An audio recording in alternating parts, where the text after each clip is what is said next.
Junior ডক্টরদের যে ধর্ণা চলছে সেই ধর্ণায় কয়েকজনকে দেখে খুব বিস্মিত করা জুনিয়র ডাক্তারদের ধর্ণা দেখে বিস্মিত। কে বলছেন এই কথা বলছেন কুণাল ঘোষ। তৃণমূল মুখপাত্র কুণাল ঘোষ এই বক্তব্য রেখেছেন। কেন রেখেছেন? কুণাল ঘোষ বলতে চাইছেন আজকে যে আরজি করে কাণ্ডে ঘটনা ঘটেছে এবং তার প্রতিবাদ মিছিলে ছাত্ররা রাস্তায় নেমেছে এবং ধর্ণা করছে, প্রতিবাদ জানাচ্ছে যেন দোষীর সাজা হোক, যথাসম্ভব দোষী যেন সাজা হোক। সেই ধর্ণাতে বিভিন্ন মুখ দেখে, বিভিন্ন রাজনৈতিক দলের মুখ দেখে কুণাল ঘোষ বিস্মিত হয়ে উঠেছে। সেখানে দেখা যাচ্ছে বিভিন্ন রাজনৈতিক দলের মুখ, তারা ছাত্রদের মাঝখানে এই প্রতিবাদ মিছিলে কি করছে এমনটাই প্রশ্ন তুলেছেন কুণাল ঘোষ। তার পাশাপাশি উনি বলেছেন উনি পামেলা দেবীকে দেখেছেন সেই ধর্নায় বসে, যিনি বিজেপি নেত্রী, এবং তিনি দাবি করেছেন যে পামেলা দেবী এক সময় মাদক দ্রব্য বা কোকেইন কেসে তার উপর মামলা মোকদ্দমা চলেছিল। আজকে সে ধরনের মুখ এই ধরনের প্রোটেস্টে বা এই ধরনের প্রতিবাদ মিছিলে কি করছে সেই প্রশ্ন তুলেছেন কুণাল ঘোষ। উনি কি বলেছেন আপনাদের দেখাবো, দেখুন। জুনিয়র ডক্টরদের যে ধর্ণা চলছে সেই ধর্ণায় কয়েকজনকে দেখে খুব বিস্মিত করা।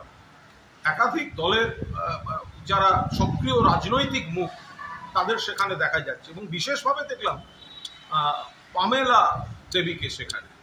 তিনি বিজেপির নেত্রী, একটা সময় মাদক কোকেন কেসে অ্যারেস্ট হয়েছিলেন।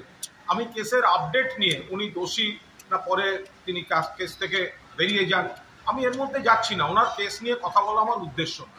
আমার বক্তব্য দেখলাম সেই পামেলা দেবীও ওখানে বসে হাততালি দিচ্ছেন, স্লোগান দিচ্ছেন এবং বিপুল জিনিসপত্র নিয়ে গেছেন, সেগুলো দিচ্ছেন। আমরা শুনেছিলাম এটা অরাজনৈতিক, কিন্তু তারপরে যা যা মুখ সেখানে দেখছি, যা যা ভাষণ, যা যা স্লোগান, তো সেগুলোর সঙ্গে এই জুনিয়র ডক্টর নেতৃত্বের কি যোগাযোগ, কি সম্পর্ক, সেখানে যে রসদ যাচ্ছে সেগুলো কি চেয়ে নেওয়া হচ্ছে না কিভাবে আসছে, এগুলো তো একটা প্রশ্ন চলে আসে।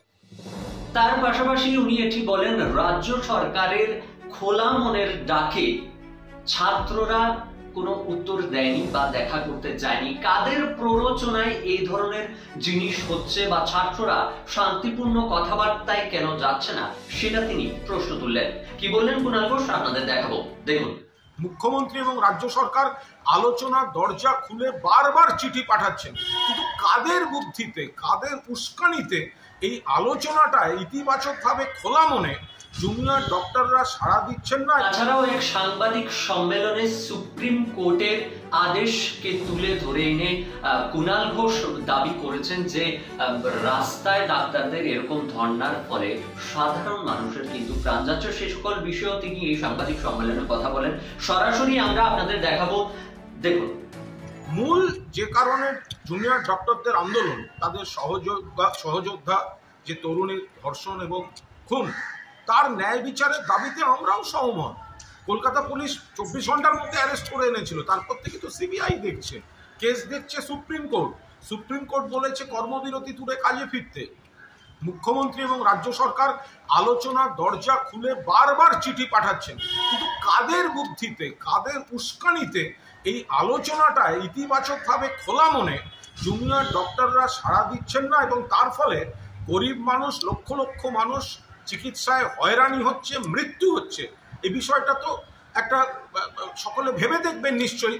তা এই পামেলা দেবীরা যখন যাচ্ছেন, তাদের সঙ্গে এই জুনিয়র ডাক্তার নেতৃত্বের এই যোগাযোগের ঠিক বিষয়টা কি, কে কাকে ডাকছেন আর কে কি রসদ দিচ্ছেন, এগুলো দেখলেই বোঝা যায় যে কেন, কোন প্ররোচনায় রাজ্য সরকারের খোলা মনের আলোচনার আমন্ত্রণে এখনো সাড়া দেননি এই জুনিয়র ডক্টররা।